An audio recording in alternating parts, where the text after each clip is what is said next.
To improve service delivery and reduce transport costs, the Edo State Commissioner for Transportation Saturday says the state government, under the leadership of Governor Monday Okpebholo, plans to introduce 50 compressed natural gas CNG buses to boost intracity transportation. According to the commissioner, the new buses will complement the aging public transport vehicles, expand the existing fleet, and provide a cleaner, safer, and more affordable option for commuters across Benin City. Just recently, the government has made provision for 50 additional CNG buses, and will be receiving the delivery very soon. So we have to add that to what is on ground now. What is on ground, we have about 40 buses, already on. Like as you said, most of those buses are a bit old, but this one we are bringing in are new, and we're also discussing with some foreign partners as a ministry, which we also want the governor, the governor too is also desirous of ensuring that partners also partner with us in the transportation sector, so that we can reduce the cost of transportation in the states. Just like what the ECTS is doing. So we're also looking at partnering with some of people who are also desirous of investing into transportation sector in Edo, because Benin City is highly congested. Benin City, has one of the best routes, in the federation, and a lot of our citizens like to travel with public transportation system. So we want to see how we can alleviate their suffering. Explaining further, Commissioner Eden says the transport sector will undergo a major transformation with plans to launch a state-owned airline and an electric vehicle-powered e-hailing cab service initiative designed to provide secure, modern, and reliable transportation for residents. What the government is doing, like the road system that is putting in place, and like the flyovers, the connecting roads that is doing across the states. So we still need to have a very good vehicles that will be plying all these roads, because it gives a very good impression about the city. Because trying to introduce the Edo Ride, into the states, for some executive travelers, those who want to use the e-hailing transportation system to move around the state, maybe the metropolis and all that, that will have a lot of security advantage, because it's an electric car that is electrical, and it has a lot of gadgets, and we can monitor the activities of those vehicles, in a central dashboard. Is very desirous of floating the Edo air, and very soon, I'm sure, by the grace of God, before Easter, all plans will have been concluded, and we will have a Edo air.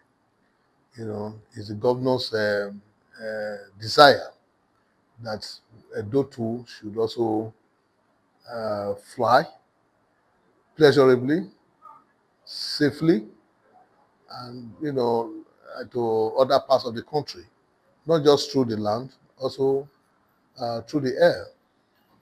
So we're also going to improve on the buying more water boats to improve on what we have on ground.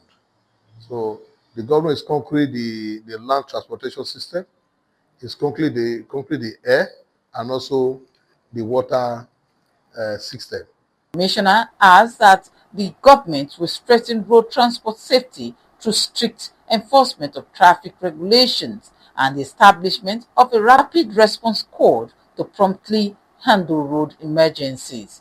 The local government, I also measure the law enforcement agencies, like the Edo security outfits, and some other agencies like that. We are going to form a group, become a group that will be responsive to some of these exigencies that may occur as a result of unprepared circumstances like you just mentioned. So they will be on ground, and it will almost they will almost be there, on 24 hours basis. So we are looking at it on a holistic system. We're looking holistically. We're looking at it, and we are believing that if we put that squad in place, in collaboration with ESMA, some of these things will be resolved. In fact, in time to come, we will not have physical interactions with those who drive with expired driver licenses and vehicle license. These are going to be automated in a way that when we can always contact you and give you ultimatum for you to go and renew, because by the system we are putting in place, we will have all the database of all those vehicles that operate in Benin. Commissioner Edo further reveals that the Edo State Government is partnering with the federal government to ensure the extension of the national rail line into the state, as well as securing Edo's inclusion in the coastal road network, moves aimed at boosting connectivity and driving economic growth. Three senatorial districts, with rail line, and I think that one is still there. We're doing that in collaboration with the federal government, just like as you said. So even the coastal roads, you also know that a lot is being done by the federal government. And they have just approved that that coastal road should also have effect with Benin. So these are some of the gains we are going to get from this administration. And I know that that offer, is because of the governor's robust relationship with the president. And that's why the president's initial plan was to construct that coastal road without having Benin, in mind. And I think when the governor makes his own representation to the president, and because of his relationship with the president, we now had that offer of about 110 kilometers, approved, so that the Edo can also benefit. Because you know too well that, from the boundary problem that we had with Delta and Ondo State, we became a landlocked state. The bat of Benin is being taken from us, as if it's Ondo and Delta that really have rights to the bat of Benin, and which is not true. We are supposed to also be a littoral state, not a landlocked state. With the CNG buses on the way, modern transport service in the pipeline, and major infrastructure partnerships in view, Commissioner Saturday Edo says the Edo State Government remains fully committed to transforming the transportation sector and easy daily movement for residents. Fatima Sado reporting.